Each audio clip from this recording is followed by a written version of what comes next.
Well, welcome card makers. Now here are some basic supplies for card making. Now this could look a little overwhelming, so let's scoot these aside and look at them one by one. Let's begin with cards. Now you can make your own cards using cardstock and scoring it. For that you would need a stylus, and a stylus is a good thing to have. You'd also need a ruler, which is also a good thing to have. Now, we like to use blank cards instead of making our own. Why?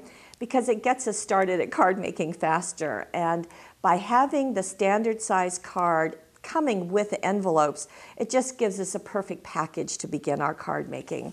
However, that ruler is something that you will want to have. And what I like about this one is that it has a self-centering.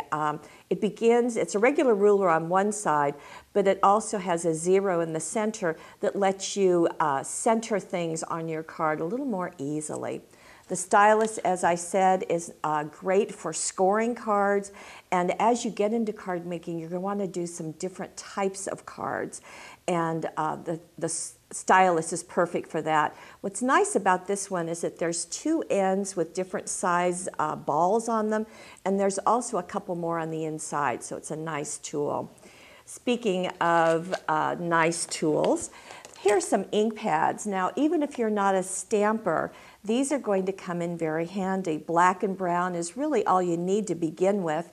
And I'll show you a technique in the technique section about how to ink your cards to give them a little more depth. One of the other basic things you're going to need is adhesive, because this is all paper and it all needs to stick together somehow. Now, there are lots of adhesives. I'm going to show you the 2 that we like here at Paper Wishes. This is a glue stick, and similar to what your kids might have used in grade school, except this is acid-free and lignin-free.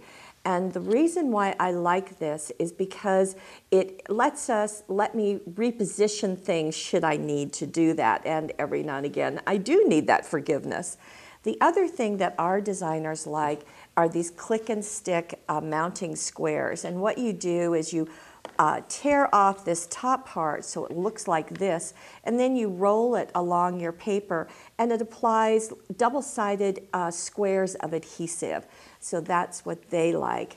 Now, there are a couple of adhesives that do some specialty things. These are foam squares, and let me pull one out. What I can show you is that they are a little thick. They have, it's about a 1/16 of an inch thickness, and they allow you to lift things off your card to give a little dimension. So that's what those look like. There's also something called Zods. Now these are super sticky dots of adhesive, and they're really good for adhering ribbons and buttons and 3-dimensional things like flowers to your cards. Now let's look at some other tools, and here they are.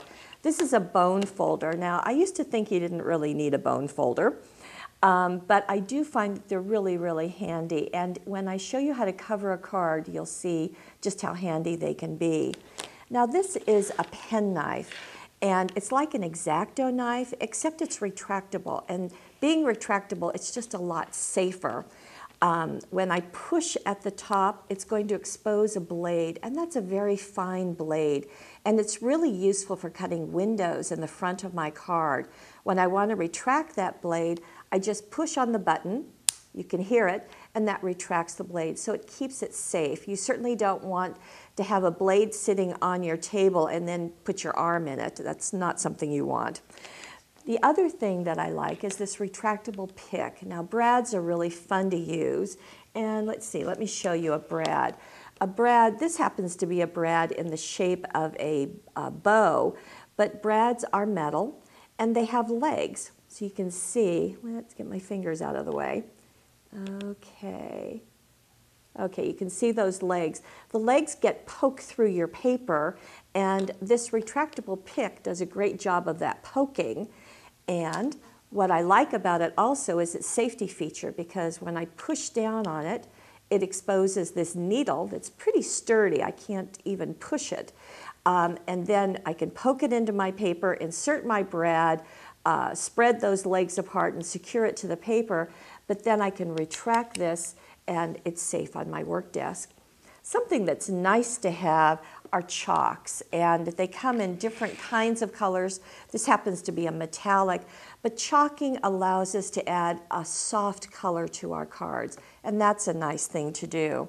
Now, in doing our cards, we're going to be giving sentiments and greetings. We're going to be saying happy birthday or a variety of other things. And one way to do that is with kind of an arsenal of quotes and greetings and sentiments. These happen to be CDs that have quotes on them, but they're more than a quote because you can see they're artfully done. These in this CD are all black and white, so you can chalk to add color or you can ink to add color also. Now this one has got card greetings and sentiments, as you can see. This also comes in black and white, but they are also in color. So you've got a couple of different looks. What I like about both of the CDs is that you can print them out as often as you want, as many times as you want. So that makes that a good value. Now we're going to be giving you lots of ideas on this website, but in case you'd like some more kind of formal classes, there are 2 CDs, and Teresa has put together card classes number 1 and number 2.